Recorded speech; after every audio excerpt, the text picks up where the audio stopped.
네, 여러분 안녕하십니까? 2023년 7월 7일 코멘트입니다. 미국의 재무부 장관인 제닛 옐렌은 어제 오후 베이징에 도착을 했고요. 일요일까지 머무를 예정이며 그녀의 재무부 장관으로서는 첫 중국 방문입니다. 그녀는 오늘 리창 총리하고도 만날 예정이라고 합니다.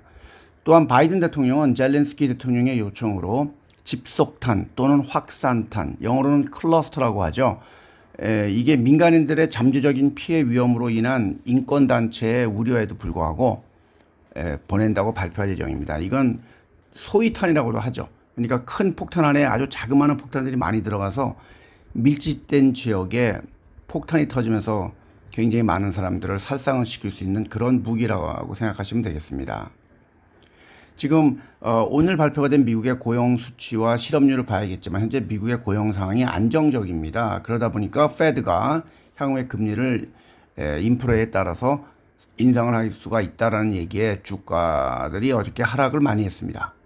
특히 2년 만기 국채하고 10년 만기 국채의 금리도 2년 만기는 4.99%까지 오르고 있고 10년 만기는 4.03%까지 오르고 있습니다.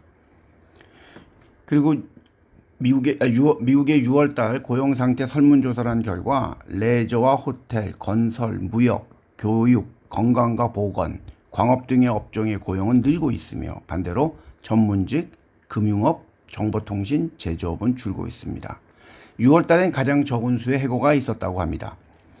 1997년부터 99년까지 일본의 대장성 차관을 지냈던 미스터 옌이라는 별명을 가졌던 사카키바라 씨에 의하면 이미 달러당 144엔을 찍은 엔화는 일본 정부의 아주 낮은 금리 정책으로 인하여 향후에 10%는 더 하락을 할 것이라고 예상을 했습니다. 도대체 언제 때 사람인데 아직까지도 이런 걸 얘기를 하고 이러한 것들을 또 보도를 해주는 거 보면 일본이나 한국도 마찬가지죠.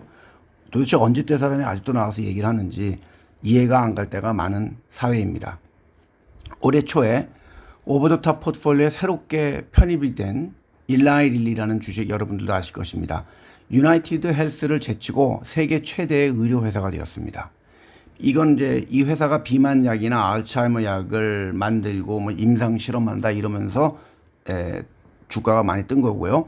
그래서 시가총액이 커졌고 S&P의 의약주들 중에 가장 많이 오른 주식이 되었습니다. 트위터의 대항마로 출시가 되었던 메타의 Threads는 출시 후에 첫 7시간 동안 1,000만 명이란 이상의 가입자가 등록을 했고 어제 하루 3천만 명 이상이 등록을 했습니다. 여전히 트위터의 3억 명 이상의 가입자보다는 적지만 트위터의 큰 대항마가 등장을 했습니다. 하지만 메타는 Threads를 EU의 데이터 공유에 대한 문제가 해결되기 전까지는 EU에 출시를 하지는 않을 것이라고 했습니다. 테슬라와 중국의 총 16개 전기차 회사는 공정한 가격 경쟁을 유지하고 가격의 변동성을 억제하기 위하여 전기차 가격 인하 전장에서의 휴전을 선언했습니다. 독일의 폭스바겐사는 2026년까지 텍사스 오스틴에서 승차의 호출 및 상품의 배송 서비스를 위한 자율주행차를 출시할 계획이라고 했습니다. 세계 최대 산유국인 사우디는 원유의 추가 감산을 연장하겠다고 발표를 한 후에 2달 연속 아시아로 향하는 수출 가격을 올리고 있습니다. 미국의 자동차 안전 규제 당국은 어제 83만 테슬라 차량과 오토파일럿에 대한 계속적인 조사를 위해 업데이트가 된 응답과 데이터를 기다린다고 발표했으며 미국 고속도로 교통안전국은 7월 3일 테슬라에게 2022년 8월에 요청한 질문에 대한 업데이트를 달라는 서한을 보냈으며 7월 19일까지 답변을 하라고 요구했습니다. 말레이시아의 중앙은행은 인플레 압력이 해소가 되면서 많은 다른 국가들의 중앙은행과 같이 금리를 동결했습니다. 어제 말레이시아는 기준금리를 3%로 동결을 했으며 스리랑카의 중앙은행은 어제 인플레가 계속 둔화가 되면서 또한 IMF로 받은 구제금융이 들어오고 나서 다시 경제 성장에 초점을 맞추기로 하고 기준금리를 200bp 인하했습니다. 그래도 두 개의 기준금리는 여전히 높은 11%와 12%입니다. 백신의 제조업체인 미국의 모더나는 중국 샹하이에서 mRNA 의약품의 연구개발과 제조를 할 수 있는 양해각서를 상하이 주정부와 체결했습니다. 싱가포르 정부는 앞으로 건조한 날씨와 헤이즈로 인한 대기질의 악화를 예상하고 마스크를 배포할 계획을 세워놨으며 다가오는 날씨는 2019년 9월 이래 가장 덥고 건조하며 헤이즈까지 있을 것으로 우려를 하고 있습니다.